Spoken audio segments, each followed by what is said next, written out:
I believe that if you want to be a good reviewer or developer in this industry, you have to play all kinds of different games, even ones from genres that you don't normally enjoy. On that note, I'm admittedly not the biggest fan of stealth games. The majority of the ones I've played over the years have been slow, stressful, and way too punishing on me for making even one tiny mistake. But then I play titles like Metal Gear Solid 5 that manage to be rewarding and fun even when I blow my cover. And not to mention each mission is delicately crafted to give me multiple approaches to victory and several easily understood options for pursuing them. What I'm saying is, sometimes even your preconceptions and your direst expectations can be assuaded if the game is good enough. Unfortunately, Alekhine's gun is not MGS5. And even more unfortunately, it is exactly what I expected it to be. In Alekhine's Gun, you play as a Russian spy during World War II, doing everything in your power to undermine the Nazi regime from the inside out. The story is told mostly in retrospect, with characters flashing back to these events between every mission. However, to make matters confusing, there's a plot happening in the present as well that, looking back on these missions, is presumably supposed to help resolve. It's barely mentioned though, and most of these cutscenes are so short and stylistically lacking in detail that I had a hard time following how these events connected to one another. On the flip side though, your mission briefings have lengthy, detailed documents on the targets you're going after, explaining who they are, who they work for, where they went to school, birthday, zodiac sign, favorite color, you get the idea. I'm sorry, but what does any of this have to do with stopping Hitler or figuring out why this guy committed suicide? Rarely do I ever see game narratives that speak so much and actually say so little, meaning my motivation right from the get-go on most of these hits was already dwindling. All I had to go on to keep me wanting to play was the gameplay, and in that respect, if you're a fan of Hitman, much of this might look familiar to you.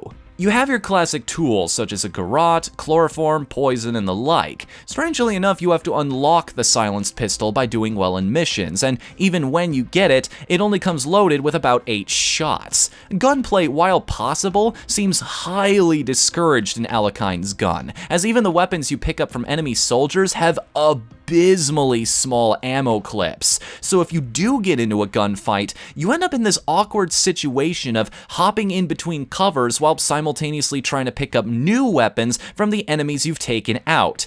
Enemies that will inevitably be sitting right next to everyone else that's trying to shoot at you currently.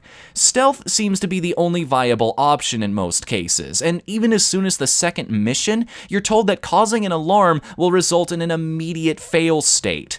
So I hope you like being sneaky, because that's the overwhelming majority of what you'll be doing here. Thankfully, there are ways to help keep a low profile. Changing your clothes is a common practice, allowing you to blend in easily and walk around more places without consequence. Most of your puzzle solving will be based around finding the right outfit to unlock access to where you want to go, and how you can single out the one guy who wanders far enough from the others to let you steal his wardrobe. This process is presumably made easier by using your instinct, which is basically Batman's detective vision from the Arkham series. It highlights objects and enemies in your environment, as well as letting you know how they should be dealt with and what they're capable of. The difference is that you can't use it indefinitely. Instinct operates on a bar that drains in about 10 seconds, but takes literal minutes to fill back up. Because of this, I found myself using it in very brief spurts, out of sheer paranoia that I wouldn't have any left for when I really needed it. This in turn led to me not having a whole lot of information in a lot of cases to deal with the problems presented to me, which, more often than not, resulted in a subsequent reset to my last save point. As if that wasn't agitating enough, sometimes the instinct mechanic flat out lied to me. It told me that either no guards were nearby, or that I was out of the field of view of the ones that were, meaning I was safe to do what needed to be done. Apparently not, considering this guy just saw me anyway. Even when I was trying to be sneaky and come up with creative ways to get where I needed to go, some of the hints I was given felt like total red herrings.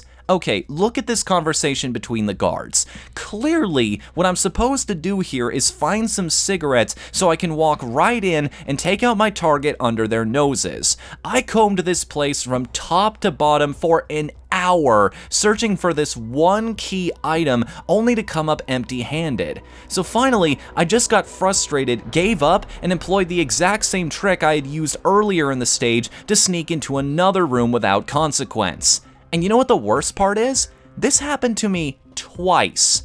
Early on in that same mission, you're told to go to a specific room in the hotel and pick up a device you'll need for one of your objectives. What I found is that you can search that room top to bottom, but until you trigger a specific flag by getting far enough in the task list, the device is unobtainable. You could literally be looking directly at it, and unless you've already done several other things beforehand, you won't even be given the prompt to collect a mission-crucial item. That seems to be a consistent problem I've had with Alekhine's gun, and it's the major reason I rarely enjoyed my time with it. For a game that demands such exacting perfection and high-level execution from the player, very few of the rules are clear or consistent. You could be hiding in the exact same place, and it'll be almost random if the same enemy will notice you or not. And before you ask, no, I do not think being able to save anywhere does anything to alleviate this, because why bother trying again when even the solutions that are practically spelled out for me don't function as intended? Sometimes hostiles pick me up immediately, sometimes they have to double check. Sometimes Instinct gives me the info I need, sometimes it doesn't. Sometimes I'll find key items in a logically coherent place near where they're needed, and sometimes I get led on a wild goose chase for no reason. Sometimes I get stuck in a door. 'Cause that's how stuff works. Alekhine's gun is kind of like Requiem for a Dream to me, in that I never want to go back to it ever again. In fact, I never want to play anything even resembling Alekhine's gun ever again. I can't stand games that give you the illusion of choice, only for you to realize that there's only one road to victory. I have no tolerance for games that make absolutely no sense mechanically or narratively, leaving me with no reason to keep caring. And most of all, I have zero patience for games that seem to, more often than not, deliberately waste my time. This is not a war worth fighting.